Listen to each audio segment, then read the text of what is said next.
저는 44살의 두 아이의 엄마예요. 서울에 있는 4년제 대학을 졸업하고 대기업에 취업해서 나름 열심히 돈을 모아 결혼을 했고 두 아이를 낳고도 회사에 복직해서 육아와 일 모두 최선을 다해가며 살아왔어요. 그런데 요즘 부쩍 허무하다는 생각이 올라와 우울해지곤 해요. 나름 직장에서도 아이의 엄마로서도 그리고 아내로서 딸로서 열심히 살아왔던 것 같은데 왜 열심히 살수록 어느 것 하나 뚜렷하게 이루어 놓은 것이 없는 것처럼 보이는지 모르겠어요.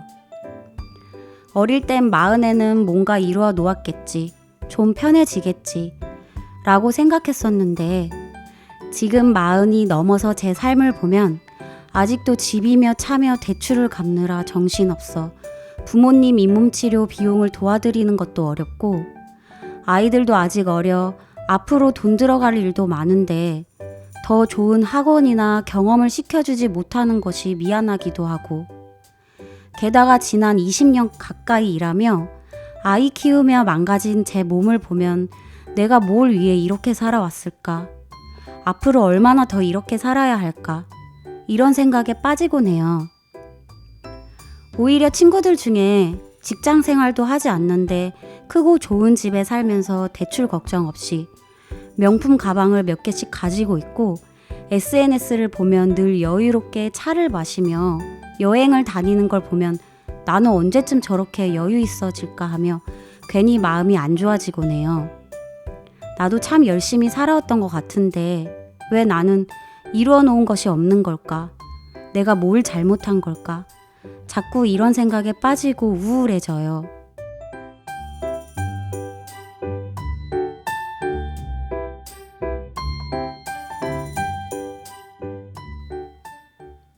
네, 사연 잘 들었습니다.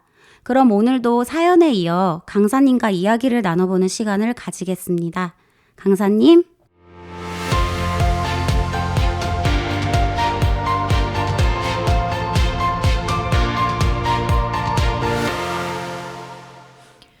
안녕하세요. 마인드 교육 전문 강사 안현정입니다.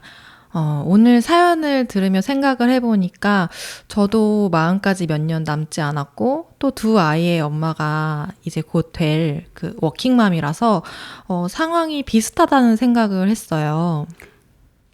그러고 보니 저도 두 아이의 엄마면서 워킹맘이고 또 40까지 얼마 남지 않았네요. 저희 둘 다 사연자님과 공통점이 많네요.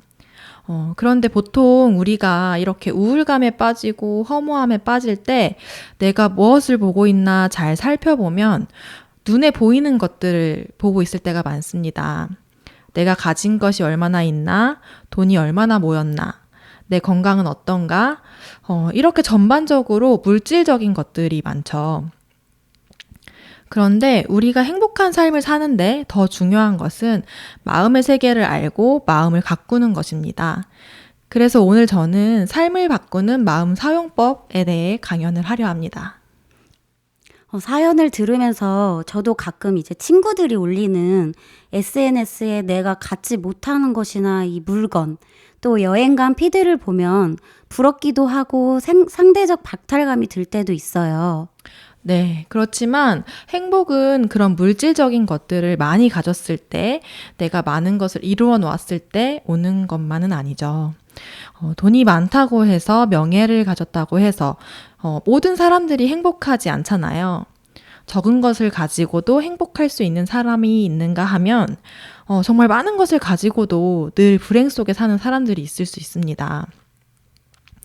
같은 상황에 있더라도 내가 그 상황을 어떻게 바라보고 있는가에 따라서 그 상황은 불행한 상황이 될 수도 있고 행복한 상황이 될 수도 있습니다. 한 가지 이야기를 해드릴게요. 어떤 사람이 나이아가라 폭포에서 물을 마셨는데 마시고 옆을 보니 포이즌, 독약이라고 쓰여 있는 것을 발견한 거예요. 그걸 보고 놀란 그 사람은 갑자기 배가 아프기 시작했고 그래서 병원으로 달려갔다고 합니다. 그러면서 생각에 나 이제 독약이 들어가 있는 물을 마셨으니 곧 죽겠지. 그런 생각을 하게 됐고 그 생각이 그 사람을 지배하기 시작했어요. 그렇게 생각하니까 정말 너무 아픈 거예요. 그런데 병원에서 의사는 아무 문제가 없다. 괜찮다. 이렇게 얘기를 하는 거죠. 알고 보니 프랑스 사람들이 나이아가라 폭포 옆에서 하도 낚시를 많이 해서 낚시를 하지 말아라 라는 뜻의 프랑스어로 포이즌. 이게 영어로는 포이즌이 독약이라는 뜻인데 프랑스어에서는 낚시 금지라고 한다고 해요. 그래서 그 이야기를 듣자마자 배가 아파 죽겠다던 사람이 갑자기 배가 하나도 아프지 않은 거예요. 이 사람의 배가 아픈 것을 낫게 한 것은 의사의 치료도 약도 아니고 그 사람의 생각 하나였습니다. 참 재밌는 이야기면서도 생각과 마음먹기에 따라 나 자신이 달라진다는 이야기네요. 네, 이렇게 상황은 변하지 않았어요. 똑같지만 내가 어떤 생각을 하고 있느냐에 따라서 나는 아픈 사람이 될 수도 있고 건강한 사람이 될 수도 있는 것입니다. 암 환자분들의 경우 그 치료 과정이 매우 고통스럽기 때문에 눈에 보이지 않는 정신적 고통도 수반된다고 합니다. 그렇기 때문에 심리 정서적 돌봄과 지원이 함께 필요하다고 하는데요. 제가 아는 한 지인분이 작년에 유방암으로 진단되고 최근까지 치료를 받으셨어요.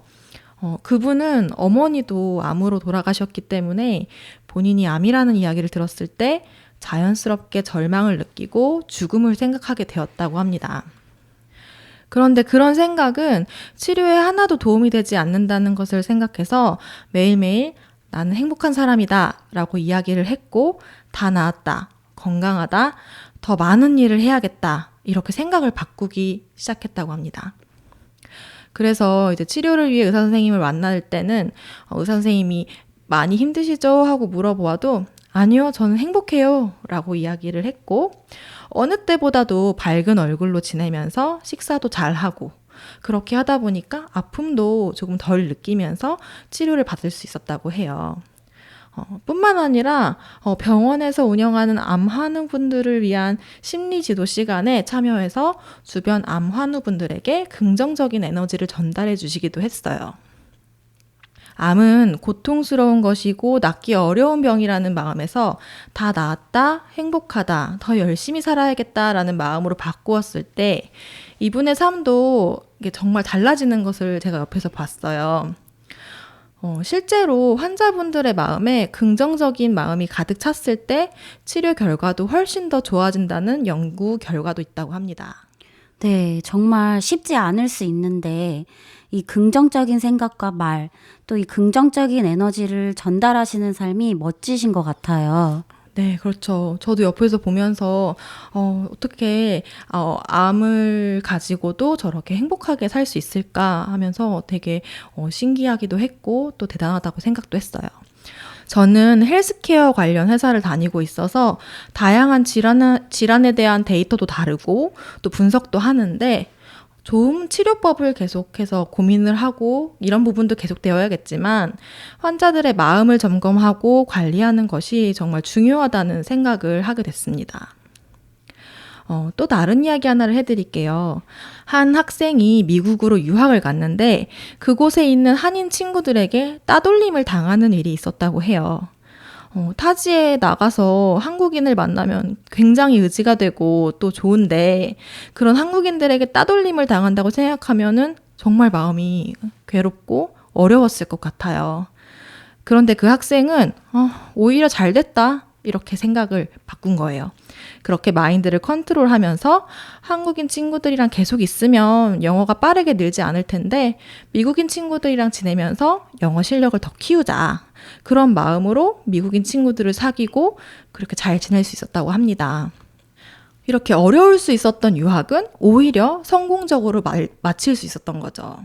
정말 절망적이고 힘들어할 수 있는 상황인데 이 긍정적인 생각을 가지고 극복했군요. 네. 이렇게 어려움이 있어도 내 마음의 위치가 어디에 있느냐에 따라서 그 어려움이 오히려 기회가 되기도 합니다. 그래서 어떻게 하면 마음을 바꿀 수 있을까? 이런 궁금증이 생기실 수 있을 것 같아요. 바꾸고 싶다고 해서 그 마음이 막 바꾸기 쉬운 건 아니잖아요. 그래서 저는 먼저 마음을 바꾸기 위한 첫 단계로 나는 부정적인 사람인가, 긍정적인 사람인가, 나의 상태를 먼저 아는 것이 중요하다고 이야기를 해드리고 싶습니다. 한번 지금 내가 걱정하고 있는 그 문제에 대해서 들어지는 많은 생각들을 부정적인 생각과 긍정적인 생각으로 구분해서 리스트를 작성해 보는 거예요. 왼쪽에는 부정적인 생각에 대해서 쭉 적고, 오른쪽에는 긍정적인 생각에 대해서 쭉 적고, 다 적어보면 어느 쪽 생각이 더 많은지 눈에 보일 거예요. 부정적인 생각이 더 많다면 내가 굉장히 부정적인 사람이구나 하고 알 수 있죠. 그리고 떨쳐낼 수 있을 것 같은 생각들은 하나씩 지워보는 거예요. 그러다 보면 내가 무엇을 걱정하고 있었고, 그리고 하지 않아도 될 걱정까지도 하고 있었다는 것을 하나씩 알 수 있죠. 이렇게 내 마음의 위치가 어디 있는지를 아는 것은 마음을 바꾸는 것에서의 첫 단계가 됩니다. 네, 긍정적인지 부정적인 사람인지 나 자신을 아는 좋은 방법이네요. 네, 그렇죠. 이렇게 적어보면은 사실 조금 더 객관적으로 그리고 또 정확하게 알 수 있는 것 같아요. 네, 보통 사람들은 불행이나 어두운 상황에 빠지게 되면 그 상황이 해결돼야만 내가 거기서 벗어날 수 있다고 생각을 합니다. 하지만 불행이나 어두운 상황에서 마음이 먼저 해결이 되면 그 상황도 금방 해결될 수 있습니다. 앞서 제가 항암 치료를 받았던 제 지인의 이야기를 해드렸죠. 저희 어머니도 최근에 건강검진을 받으셨는데 연세가 있으시니까 혹시 내가 암이 있는 건 아닐까 하는 걱정을 좀 하시더라고요. 이렇게 암이라는 질병은 사람들에게 굉장히 두려운 존재입니다. 그러다 보니까 암 환자들은 처음에 먼저 죽음을 생각하게 되죠. 그리고 모든 생각을 죽음으로 연결을 시키게 돼요. 예를 들어서 내 자식이 결혼을 하는 것을 보고 죽고 싶다. 죽기 전에 이런 것들은 꼭 하고 싶다. 이렇게 모든 생각을 죽음으로 연결을 시키는 거예요. 그러다 보니 마음에 죽음으로 꽉 차게 되는 거죠. 그런데 꼭 항암 치료를 모두 받고 암 치료가 끝나야 죽음으로 가득 찼던 마음에서 해방이 되는 걸까요? 그렇지는 않겠죠. 오늘 제 지인의 이야기를 해드렸던 것처럼 마음은 그곳에서 먼저 해방될 수 있습니다. 죽음으로 가득 차 있는 마음은 소망을 잃게 되고 삶의 의욕이 사라지게 되고 또 우울해지고 몸도 마음도 모두 고통 속에 살도록 하지만 그 마음을 먼저 바꾼다면 항암 치료를 받는 중에도 우리는 행복할 수 있습니다. 우리의 몸을 지배하는 것은 마음이라는 것을 알아야 하고 우리에게 일어나는 많은 일들은 마음에서 비롯된다는 것을 알아야 합니다. 마음에 무엇이 담겨 있느냐에 따라서 우리의 삶이 달라지게 되는 것이죠. 내 생각이 부정적인 위치에 있다는 것을 알게 되었다면, 마음에 죽음이 가득하다는 것을 알게 되었다면, 이제는 우리는 이 마음을 바꿔야겠다는 생각을 할 수 있게 됩니다. 지금 당장 보고 싶은 부모님이 계신 곳으로 몸은 갈 수 없어도 마음은 먼저 갈 수 있잖아요. 몸이 도달하지 못하는 곳에 마음은 찾아갈 수 있습니다. 이렇게 마음을 먼저 옮겨보는 거예요. 마음을 옮기면 몸도 따라서 옮겨지게 되는 것을 볼 수 있습니다. 우리가 이렇게 부모님을 보고 싶다라는 생각을 먼저 하게 되면 몸이 부모님을 보러 갈 수도 있는 거잖아요. 이렇게 마음을 먼저 옮기고 그러다 보면 그 몸이 따라서 옮겨지게 되는 거죠. 네, 몸을 따라 마음이 가는 게 아니라 마음 따라 몸이 간다는 말씀이시네요. 우리의 마음의 방향을 어느 쪽으로 옮기느냐가 정말 중요하네요. 네, 맞습니다. 오늘 사연자분께서 나이가 40이 넘었는데 이루어 놓은 것이 없어서 우울감이 든다고 하셨어요. 최근에 100세 시대의 인생을 하루 24시간으로 환산해 놓은 그 시간표를 보게 되었거든요.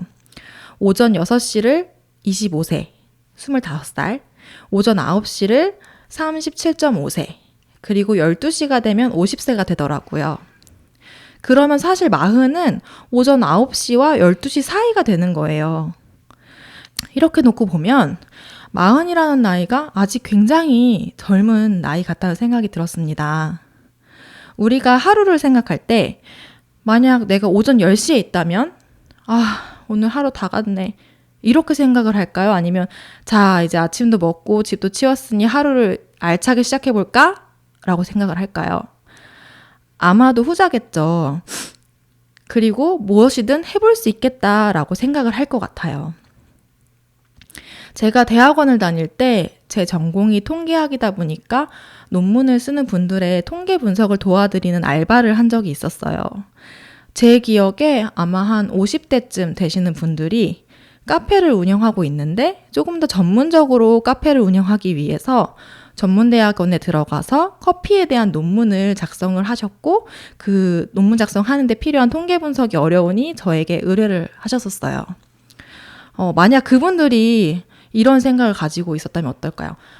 이 나이에 내가 뭘 하겠어. 이런 생각을 가지고 있었다면 아마 대학원까지 들어가서 어려운 논문까지 쓰시려는 생각은 하지 않았을 거예요. 그런데 그분들은 50이어도 60이어도 얼마든지 이렇게 할 수 있다라는 생각을 가지고 계셨던 것 같아요. 요즘은 이렇게 50세에도 60세에도 공부를 시작하는 분들이 정말 많이 계십니다. 그리고 그런 분들은 오히려 젊은 대학생들보다 더 열정을 가지고 공부를 하기도 해요. 나는 아직 집 대출이 남았어. 아이들이 크려면 한참 남았어. 건강도 너무 안 좋아졌어. 이런 부정적인 생각들을 가득하게 내 마음을 가지고 있다면, 내 마음의 위치가 그곳에 있다면 남은 60년의 삶은 계속해서 어두울 수 있습니다. 그런데 마음을 먼저 옮겨보시면 지금 내 삶이 두 아이가 건강하게 자라줘 행복한 삶이고 또 번듯한 직장으로 계속해서 돈을 벌 수 있다는 되게 좋은 긍정적인 상황이고 남은 60년을 위해 지금 무엇이든 배울 수 있는 나이다. 무엇이든 해볼 수 있는 상황이다. 라는 것을 알 수 있을 것입니다. 우리가 삶을 행복하게 살려면 돈을 많이 벌어야 하고 좋은 물건을 사야 하고 좋은 집에 살아야 하고 이렇게 눈에 보이는 것들에 중점을 둬야 하는 것이 아니라 마음 사용법을 알아야 합니다. 마음을 불행 속에 둘 것인지 행복 속에 둘 것인지 오늘 라디오를 듣고 계신 청취자분들도 한번 생각해 보시면 좋을 것 같아요. 어려움과 문제 속에서도 내 마음을 먼저 옮겨본다면 어려움과 문제도 금방 해결될 수 있습니다. 마음의 불평과 미움을 버리고 사랑과 소망, 행복으로 채우면 우리의 삶은 반드시 변하게 될 것입니다. 오늘 제 강연은 여기까지입니다. 감사합니다. 오늘은 삶을 바꾸는 마음 사용법이라는 주제로 강사님과 이야기를 나누어 보았습니다. 강사님, 오늘 말씀 감사합니다. 네, 감사합니다.